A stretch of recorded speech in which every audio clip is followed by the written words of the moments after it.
पेरणारे चिमणी सारखेच आहोत. ती छोटीशी चिमणी होती. ती चिमणी काय करायची, तलावामध्ये जायची, चोचेमध्ये पाणी घ्यायची आणि आगीवर नेऊन टाकायची. आणि त्या चिमणीची धडपड एका कावळ्यानं बघितली.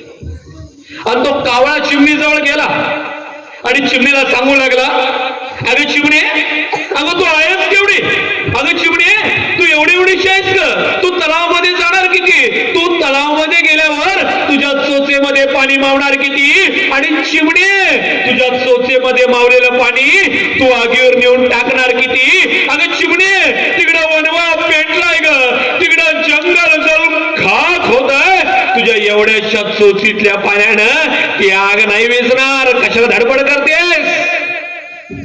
समाजामध्ये संस्कृती पेरणारे तुम्ही आम्ही चिमणी सारखेच आहोत. पण ती चिमणी कावळ्याला म्हणाली, बघ कावळ्या, मी तलावामध्ये किती जाते, मी तलावामध्ये गेल्यावर माझ्या चोचेमध्ये किती पाणी मावतं आणि माझ्या चोचेमध्ये मावलेलं पाणी मी किती आगीवर नेऊन टाकते आणि मी टाकलेल्या पाण्याने आग किती विझते मला माहिती नाही. पण ज्या दिवशी आगीचा इतिहास लिहिला जाईल त्या दिवशी आग लावणाऱ्यांमध्ये नाही तर आग विझवणाऱ्यांमध्ये माझं नाव लिहिलं जाईल. म्हणून मी धडपड करतेय. आज व्याख्यानाच्या सुरुवातीला सांगतो तरुणांनो की ज्या वेळेला वैभवशाली महाराष्ट्राचा इतिहास लिहिला जाईल त्यावेळेला संस्कृती पेरण्यामध्ये या गावचं नाव लिहिलं जाईल एवढं मला निश्चित माहिती आहे. तुम्ही आज माझ्या राजाला अपेक्षित असणारी शिवजयंती साजरी करताय. आज माझ्या माता भगिनींची संख्या मोठ्या प्रमाणामध्ये उपस्थित आहे, तरुण वर्ग मोठ्या प्रमाणामध्ये उपस्थित आहे. महाराष्ट्रभर फिरतो ना, मला सारखं वाटतं हो मी तरुण आहे, माझं वय बघितलं तर वाटत नाही, खरं माझं वय अजून 24च आहे. आज तुमच्यासाठी सकाळी 6 वाजता गाडीला बसलोय, जवळजवळ संध्याकाळची 8:30-9 वाजली, जवळ तब्बल 14 तासाचा प्रवास, 600 किलोमीटरचा प्रवास करून इथं आलो. येताना आणि परत मालेगाव जवळ गाडी पंक्चर झाली, ही पोरं एकत्रित लवकर आली म्हणून, आज ही पोरं वेळेवर आली म्हणून मला इथं परत पोहोचणं शक्य झालं. मी ज्या वेळेला महाराष्ट्र फिरतो त्यावेळेला मला असं वाटतं, माझं वय तरुण आहे, मला असं वाटतं की उद्याच्या काळामध्ये देश कोणाच्या हातात द्यायचा आहे, तरुणांच्या हातामध्ये द्यायचा आहे. मला असं वाटतं की मी ज्या वेळेला व्याख्यानाला उभा राहतो त्यावेळेला माझ्या समोर तरणी ताट वाघाच्या काळजाची समोर पोरं समोर बसावीत. या पोरांना मी छत्रपती शिवाजी महाराज सांगावीत, या पोरांना धर्मवीर संभाजी महाराज सांगावीत. महाराष्ट्रभर फिरतो त्यावेळेला मला असं वाटतं की तरणी ताट वाघाच्या काळजाची पोरं माझ्या समोर बसावीत. पण परिस्थिती अशी आहे की माझ्या समोर सगळी सूर्यफुलंच येऊन बसतात. आज आनंदाची बाब आहे की तरुण वर्ग समोर बसलाय. आज तरुणांच्या समोर छत्रपती शिवाजी महाराज सांगण्याचा योग आलाय. तुम्हा सर्वांना छत्रपती शिवाजी महाराज सांगायला मी उभा राहिलोय. कोण आहे छत्रपती शिवाजी महाराज? छत्रपती शिवाजी महाराजांनी असं काय कर्तृत्व निर्माण केलंय याचा इतिहास मी आज तुमच्या समोर सांगायला उभा राहिलोय. थोर महापुरुष सांगतात की 32 मणांच्या सुवर्ण सिंहासनावर रूढ झालेल्या माझ्या छत्रपती शिवाजी राजांना फक्त 50 वर्षाचं आयुष्य लाभलं. थोर महापुरुष सांगतात की 32 मणांच्या सुवर्ण सिंहासनावर रूढ झालेल्या छत्रपती शिवाजी राजांना फक्त 50 वर्षाचं आयुष्य लाभलं. माझ्या राजाला जर दीर्घायुष्य लाभलं असतं ना तर प्रत्येक मावळ्याच्या घराला सोन्याचं दार लागलं असतं. एवढा माझा राजा अभेद्य होता, एवढा माझ्या राजाचा काय कर्तृत्व आहे राजाचं, ते कर्तृत्व सांगायला मी आज तुमच्या समोर उभा राहिलो. एकदा छत्रपती शिवाजी महाराज आई 10 वर्षाचे होते बरं का. छत्रपती शिवाजी महाराज 10 वर्षाचे होते आणि 10 वर्षाला शिवाजी राजांना घेऊन शहाजी राजे आदिलशाच्या दरबारामध्ये गेले होते. आणि शहाजी राजांनी आदिलशांना झुकून मुजरा केला आणि मुजरा करत शहाजी राजे बाजूला सरकते झाले. आणि शहाजी राजे आपलं 10 वर्षाचं पोर असलेल्या छत्रपती शिवाजी राजांना म्हणताय, शिवमहाराजे अहो आदिलशांना मुजरा करा. पण शिवाजी महाराजांची माड त्या आदिलशासमोर ताट राहिली. पुन्हा एकदा शहाजीराजे उद्गारतायत, शिवमहाराजे आदिलशांना मुजरा करा. पण शिवाजी राजांचं मस्तक त्या आदिलशासमोर नतमस्तक झाला नाही. तेव्हा शहाजी राजांनी माफी मागून त्या दरबाराचा निरोप घेतला. तेव्हा बाहेरच सदरेवर महासाहेब जिजाऊ उभ्या होत्या. त्या मासाहेब जिजाऊंनी छत्रपती शिवाजीराजांना विचारलं, तुम्ही आपल्या पित्याचा शब्द का पाळला नाहीत? त्या आदिलशांना मुजरा का केला नाहीत? तर वय वर्ष 10 असताना छत्रपती शिवाजी महाराज मासाहेबांना जे उत्तर देतात ना, ते उत्तर उपस्थित सगळ्या जनसमुदायानं आपल्या हृदय मंदिरी विराजमान करावं असं ते उत्तर आहे बरं का. वय वर्ष 10 असताना छत्रपती शिवाजीराजांची परिपक्वता बघा. वय वर्ष 10 असताना छत्रपती शिवाजी महाराज काय उत्तर देत आहेत बघा, आणि ते उत्तर तुमच्या हृदय मंदिरी विराजमान करा. वय वर्ष 10 असताना छत्रपती शिवाजी महाराज मासाहेबांना म्हणतात, मासाहेब होतात देवळे भ्रष्ट, होतात देवता नष्ट, तेनु ब्राह्मण ओरडती, धर्मावरती संकष्ट, न्याय नीती उरली नाही, सारेच भोगती कष्ट. हा घोर मांडिला ज्यांनी, त्याची यापुढे जाओनी, देशाभिमान सोडोनी, प्रेमाच्या मंगल माते, लववेना हे शिरमाते, तू सांग तुझ्या चरणाशी, आई मी खडगावर ठेवीन मान, तू सांग तुझ्या चरणाशी, आई मी कापून ठेवीन मान. पण जे परकीय सत्ताधारी, जे फिरवणीत झाले वैरी, मुजऱ्याला हात नावाई, शिर लवू शकलो नाही. वय वर्ष 10 असताना छत्रपती शिवाजी महाराज मासाहेबांना म्हणतात, मासाहेब ज्याने आम्हा हिंदूंची देवदेवळं उद्ध्वस्त केली ना, ज्याने माझ्या आया बहिणींची आबरू लुटली ना, त्यांच्या समोर माझं मस्तक नतमस्तक होणार नाही.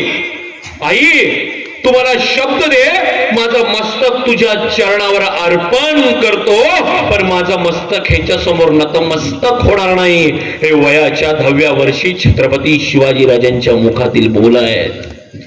वयाच्या 10व्या वर्षी देशभक्ती, धर्मभक्ती, स्वराज्यभक्ती शिवाजी राजांच्या नसा नसामध्ये भिनली होती.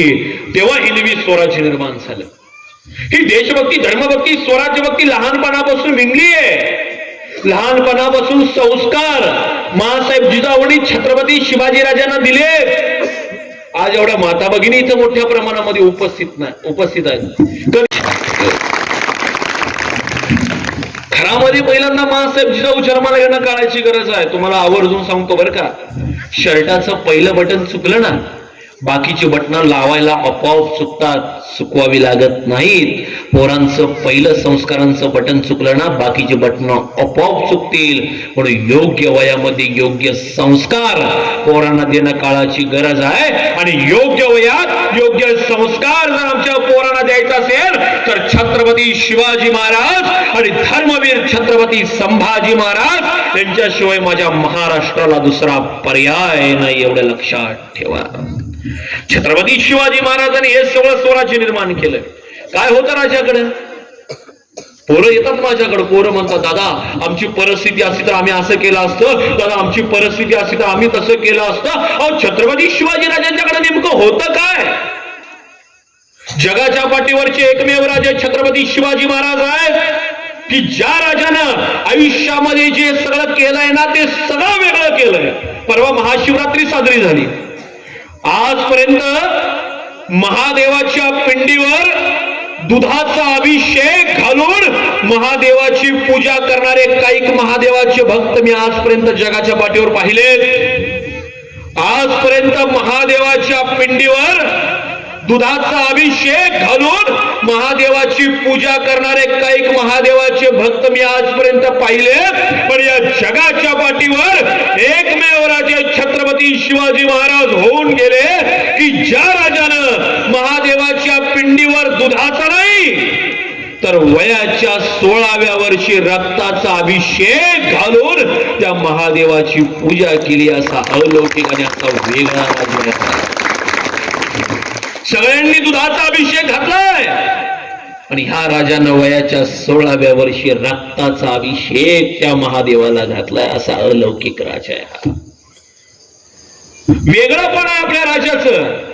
जगाच्या पाठीवर हे माझ्या राजाचा छत्रपती शिवाजी महाराज, धर्मवीर छत्रपती संभाजी राजांचा कोणी हात धरता का म्हणाय. अलौकिक राजा आहे हा.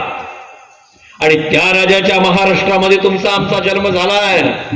ज्या राजाच्या पाऊलखुणाच्या महाराष्ट्राला उमटलेत ना, त्या महाराष्ट्रामध्ये जन्म झालाय, ज्या महाराष्ट्रामध्ये धर्मवीर छत्रपती संभाजीराजांनी रक्ताचा एक थेंब आणि थेंब अर्पण करून ही मातृभूमी पावन केली आहे ना, त्या धर्मवीर संभाजीराजांच्या महाराष्ट्रामध्ये तुमचा आमचा जन्म झालाय.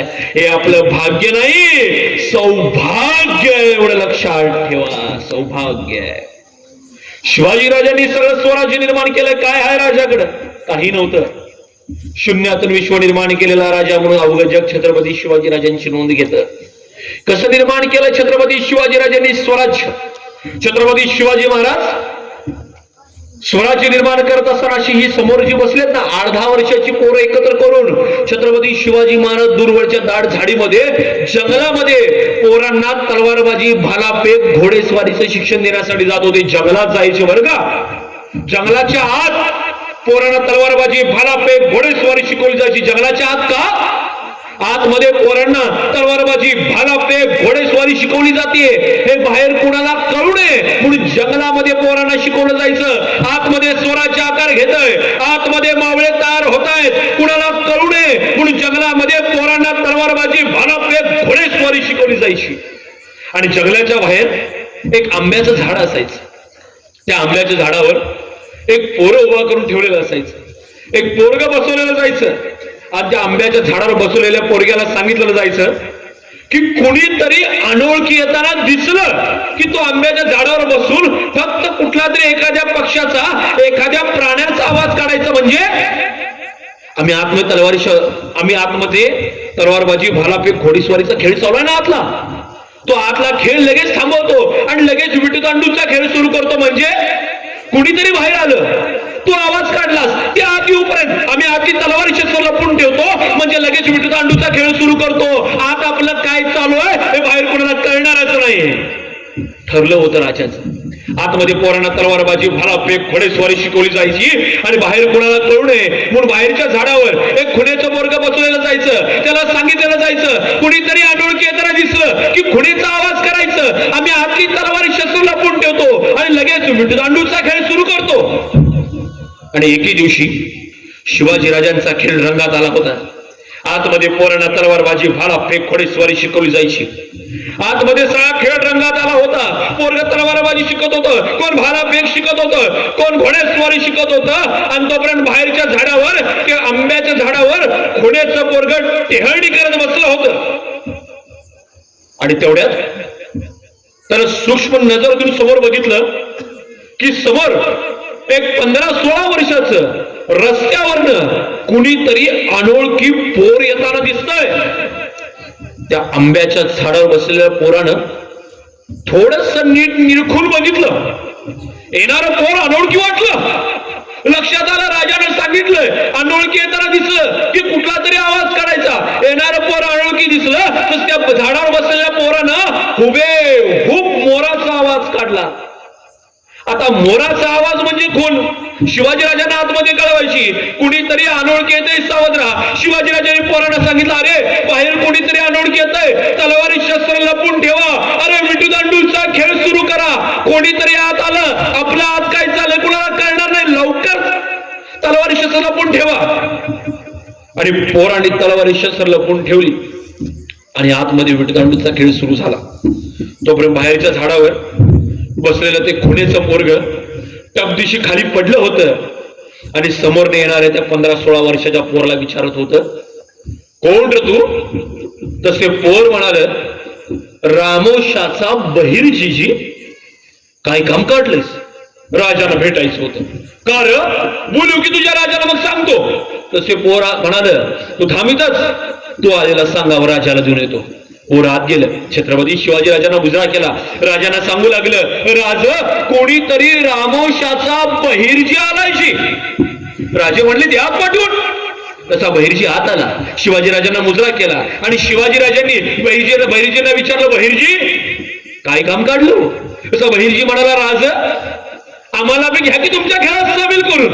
राजाने विचारलं, बहिर्जी काय काय येतो तुला? राजा सगळं येतं जी. राजा कसा बी आवाज काढतो, राजा कुणाची बी नक्कल करतो, राजा वेषांतर तुला असं करतो ना की तुम्ही बी ओळखायचं नाही. पटलं वाचलं माणूस कामाचा. बहिर्जी एवढं सगळं येतोय तर ये, अरे आत्तापासूनच आमच्या खेळात ये. राजे सांगतायत बहिर्जीला ये, अरे आत्तापासूनच ये. तसा बहिर्जी जरा घुटमाळला. राजाने म्हणला, राज उद्यापासून येतो की जी. कार नाही राज, मी तुमच्याकडे निघालोय हा सांगावं जरा माझ्या बापाला देऊन आला असता राजा. बरं ठीक आहे चालेल, ये बहिर्जी उद्यापासून. असा बहिर्जी जायला निघाला. बरं का, इथनं एक त्या झेंड्यापर्यंत एक 4 पावलं गेला असेल. त्याला काय वाटलं कुणास ठाऊक, तो बहिर्जी पुन्हा माघारी आला आणि जरा दबकूनच राजांना विचारला लागला, राज एक विचारू का? कार राज, तुमचं आज काय चाललंय हे बाहेर कोणाला कळू नये म्हणून बाहेरच्या आंब्याच्या झाडावर जो पोऱ्या तुम्ही उभा करून ठेवलाय ना, त्या पोऱ्याला सांगा की या दिवसात मोर ओरडत नाही जी. म्हणजे कोणीतरी जाणता माणूस यायचा, मोराचा आवाज ऐकायचा, तो म्हणायचा या दिवसामध्ये मोर ओरडतच नाही तर आवाज आला कुठनं, आयतं गवसून झालं असं. शिवाजीराजांनी पोरं गोळा केली ना, ती अशी सह्याद्रीच्या निविड दऱ्याखोऱ्यातली सूक्ष्म निरीक्षण असलेली. हाच बहिर्जी नाईक पुढे छत्रपती शिवाजीराजांचा गुप्तहेर प्रमुख झाला. आता गुप्तहेर प्रमुख म्हणजे काय, हे गुप्तहेर खातं म्हणजे काय? शत्रूच्या सैन्यामध्ये सामील व्हायचं, शत्रू सारखं बोलायचं, शत्रू सारखंच राहायचं, शत्रूची खडानखडा माहिती छत्रपती शिवाजीराजांना पोहोचवायची आणि बहिर्जी नाईकांनी दिलेल्या प्रत्येक माहितीवर छत्रपती शिवाजी महाराज आपली मोहीम आखायची. तो अफझल्या छत्रपती शिवाजीराजांच्या भेटीला नाही तर शिवाजीराजांना दगाच करला आला, ही बातमी बहिर्जी नाईकांनी छत्रपती शिवाजीराजांना पोहोचवली होती. छत्रपती शिवाजी महाराज आग्र्याच्या भेटीमध्ये ज्यावेळेला अडकले होते तर शिवाजीराजांना सुखरूप स्वराज्यामध्ये पोहोचवण्याची जबाबदारी बहिर्जी नाईक आणि बहिर्जी नाईकांच्या हेरख्याताने केली, एवढे लक्षात ठेवा. म्हणजे इतिहासाच्या पानापानावर बहिर्जी नाईक आहेत. छत्रपती शिवाजीराजांच्या खांद्याला खांदा लावून बहिर्जी नाईकांनी स्वराज्य निर्माण केलंय. पण ज्यावेळेला मी छत्रपती शिवाजीराजांचा अभ्यास करतो इतिहासाचा, तर छत्रपती शिवाजीराजांच्या इतिहासामध्ये बहिर्जी नाईक तुम्हाला आम्हाला फारसे बघायला मिळत नाही. बहिर्जी नाईकांचा इतिहास तुम्हाला आम्हाला फारसा बघायला मिळत नाही. मातांनो, त्या बहिर्जी नाईकांनी छत्रपती शिवाजीराजांच्या खांद्याला खांदा लावून हिंदवी स्वराज्य निर्माण केलंय. औरंग्याच्या दरबारामध्ये बहिर्जी नाईक असायचे, तिथली माहिती पोहोचवायला त्या औरंगजेबाच्या दरबारामध्ये असायचे.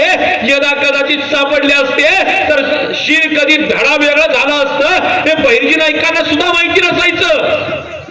तरी सुद्धा बहिर्जी नाईक निष्ठापूर्वक छत्रपती शिवाजीराजांचं काम करायचे. पण ज्या वेळेला इतिहासाची पानं चालतो तेव्हा इतिहासाच्या पानावर तुम्हाला आम्हाला बहिर्जी नाईक दिसत नाही. तुम्हाला आम्हाला बहिर्जी नाईकांचा इतिहास इतिहासाच्या पानावर दिसत नाही. याचं कारण बहिर्जी नाईक गुप्तहेर प्रमुख असल्यामुळं त्यांची गुप्तता पाळणं अत्यंत गरजेचं होतं.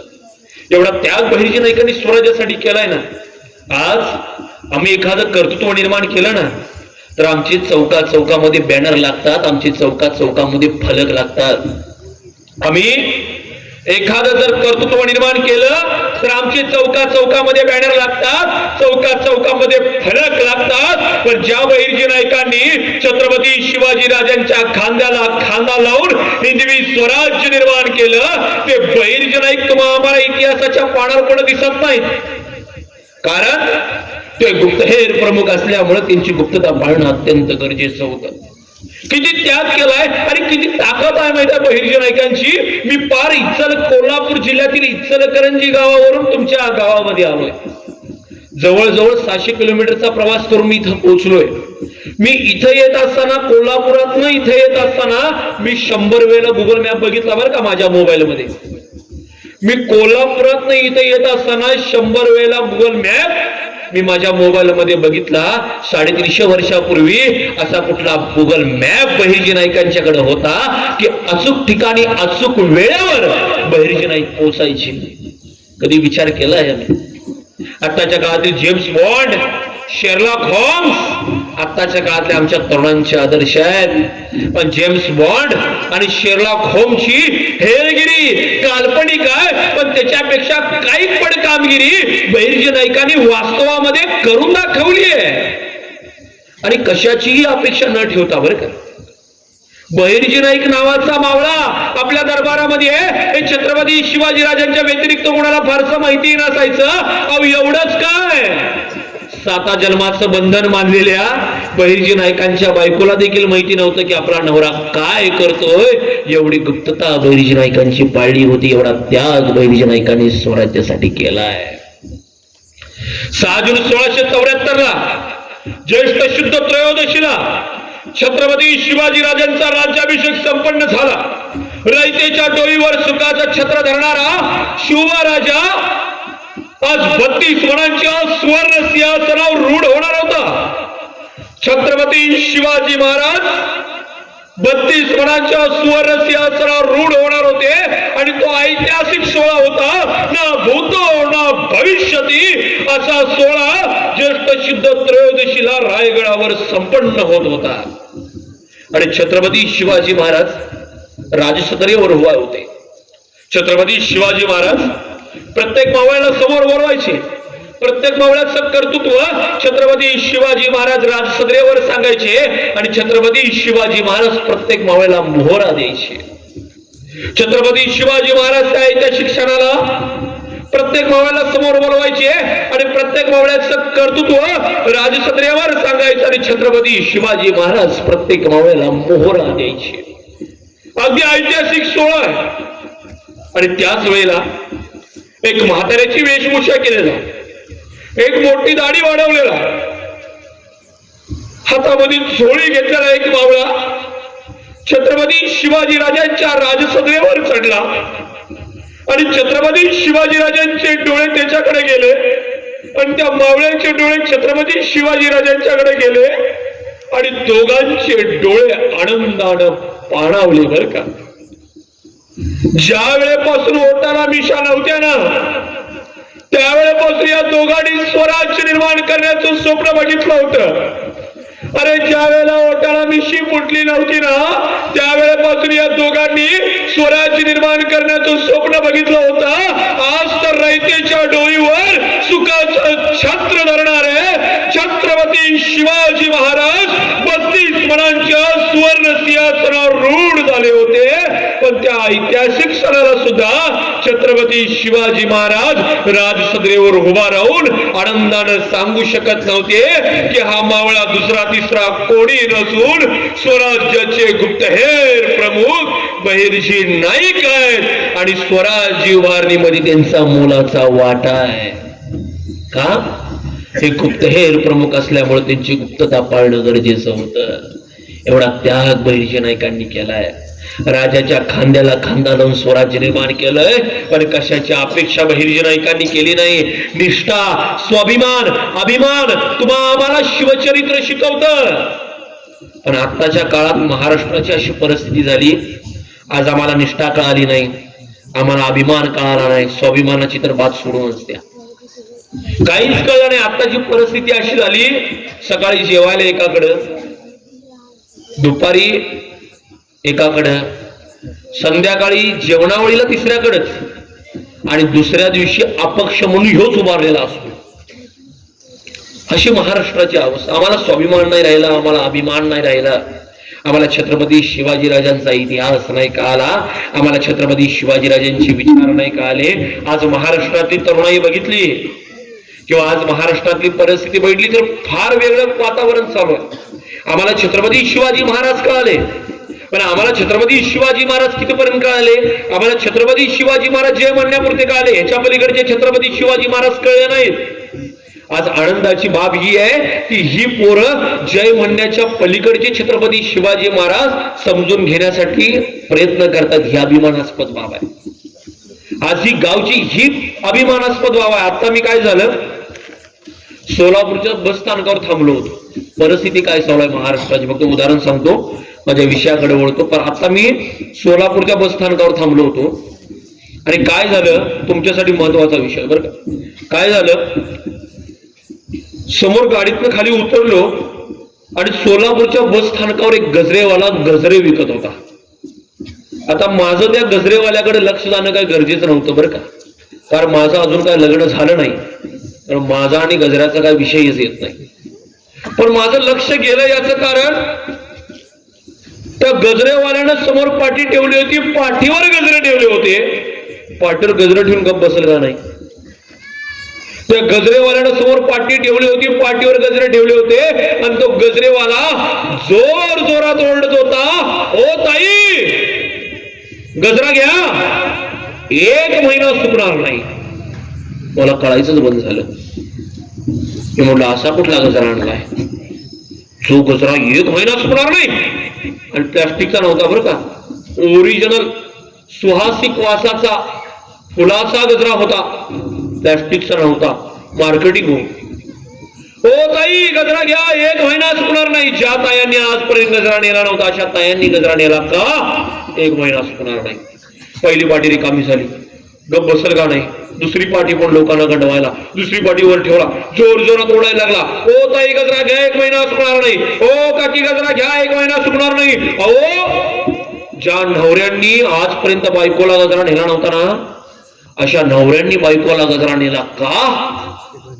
एकदा महाशिवरात्रीला गजरा आणला की गुढीपाडव्यापर्यंत बघायचं कामच नाही, कटकटच नाही.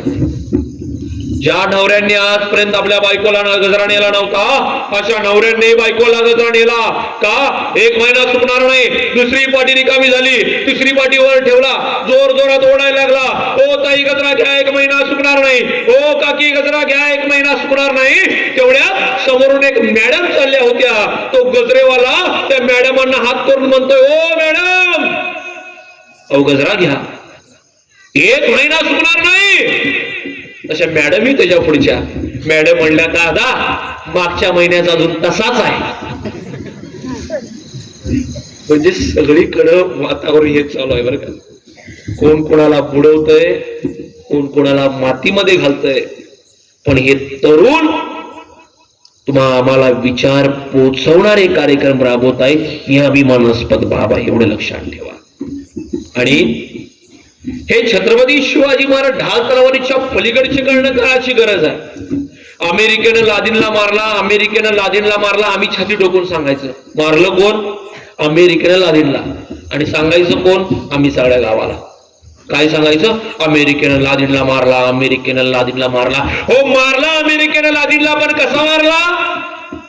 अमेरिकेनं लादीनला छत्रपती शिवाजी राजांच्या गनिमी काव्याचा वापर करून मारला.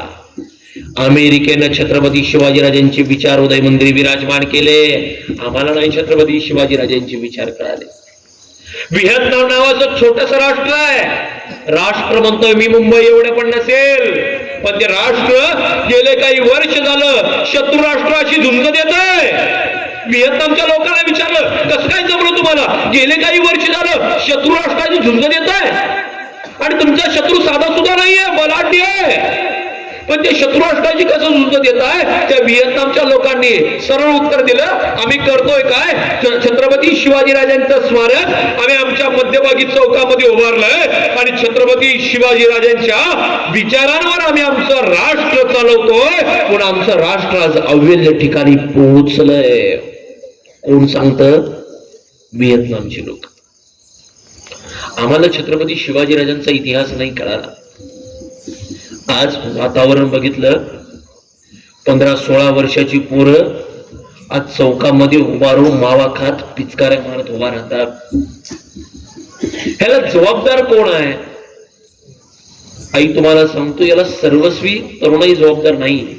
मी सुरुवातीला सांगितलं की आम्ही पोरांचं पहिलं संस्कारांचं बटन योग्य लावायला कुठेतरी चुकतोय. पोरांचं पहिलं संस्कारांचं बटन योग्य लागलं ना की बाकीची बटन आपोआप लागतील. पोरांना योग्य वयामध्ये योग्य संस्कार देणं काळाची गरज आहे. छत्रपती शिवाजी महाराज घडले कारण काय आहे? महासाहेब जिजाऊंनी शिवाजीराजांना रामायण सांगितलंय, महाभारत सांगितलीये, भगवद्गीता सांगितलीये, माऊलींची ज्ञानेश्वरी छत्रपती शिवाजीराजांना सांगितलीये, तुकाराम महाराजांची गाथा शिवाजीराजांनी हृदय मंदिरी विराजमान केली आहे. तर छत्रपती शिवाजीराजांनी स्वतःच्या कर्तृत्वाची गाथा घडवून दाखवली आहे. आज आमच्या पोरांच्या वाटेला कुठल्या गोष्टी येतात? आज आमची पोरं काय घडवून दाखवणार. पूर्वी काळ होता बरं का, ज्यावेळेला आम्ही लहान होतो ज्यावेळेला आम्ही खेळायला जायचो त्यावेळेला आमची आई आम्हाला हाताला धरून घेऊन यायची पटांगणावरून. 6-6:30 वाजता आई आम्हाला हाताला धरून घेऊन यायची, मला देवासमोर उभी करायची, मला म्हणायची बाळा शुभंकरोती म्हण. खरं सांगतो बरं का, शुभंकरोती म्हणजे काय आम्हाला माहिती नव्हतं, पण आम्ही शुभंकरोती म्हणायचो. पण शुभंकरोती म्हणून झाल्यावर आई आतमध्ये जायची, गरम गरम जेवणाचं ताट तयार करून ठेवलं असायचं, गरम गरम जेवणाचं ताट घेऊन बाहेर यायची आणि एक घास चिवचा आणि एक घास काऊचा असं म्हणत आई आमची आम्हाला जीव घालायची, आम्ही पोट भरून जेवायचं. इथं आजी आहेत, त्यांनी आपल्या पोरांना नातवाला केलंय. पण आता आजी काळ इतका बदलला ना, 7:30, 8, 9 वाजले ना तर पोरग कुठल्या उड्या मार लागले, कुठल्या पटांगणावर उड्या मार लागले हे आईलाच माहिती नसतं. कारण आई गुंतलेली. 7 वाजता लागीर झाल्याची, 8 वाजता माझ्या नवऱ्याची बायको, 9 वाजता तुझ्या नवऱ्याची माझी बायको, 10 वाजता माझ्या नवऱ्याची तुझी बायको. ह्याच्यात अडकलेली आई आमची. पोरग कुठल्या पटांगणावर उड्या मार लागले आईला काय माहिती असतं. आईच्या बरोबर 8:15 वाजता लक्षात येतं बरं का, 8:15 आणि 9:15 वाजता. 8:05, 9:05 विषयच नाही. 8:15, 9:15, 10:15. कारण तुम्हाला पण सांगतो, तुम्हाला माहिती आहे रे, 8ला सिरियल चालू झाली की 8:15ला पहिली ऍडव्हर्टाईज लागते. पहिली ऍडव्हर्टाईज लागली, 5 मिनिटाची ऍडव्हर्टाईज आहे. 5 मिनिटांमध्ये आईच्या वाटेला संघर्ष बघा. आणि तुमचं नियोजन सगळ्या जगानं घ्यावं बरं काय. माता भगिनींनो, तुमचा आदर्श नियोजनाचा सगळ्या जगानं घ्यावा. तुमचं नियोजन मला आजपर्यंत कळलं नाही बरं का. 7 वाजता कुकर लावला, डाळ भात कुकर मध्ये शिजू घातला, सिरियल 7 वाजता चालू झाली की सिरियलच्या पहिल्या ऍडव्हर्टाईजला आतमध्ये स्वयंपाकघरातनं कुकरची पहिली शिट्टी कशी होत्या, दुसऱ्या ऍडव्हर्टाईजला दुसरी शिट्टी, तिसऱ्या ऍडव्हर्टाईजला तिसरी शिट्टी, चौथ्याला भात शिजून तयार. तुमचं नियोजनच कळलं नाही. पहिल्याच्या काळात माता भगिनी शिट्ट्या मोजायच्या, आताच्या काळातल्या माता भगिनी ऍडव्हर्टाईज मोजतात. किती ऍडव्हर्टाईज झाल्या? 2 झाल्या, 2 शिट्ट्या वाजल्या.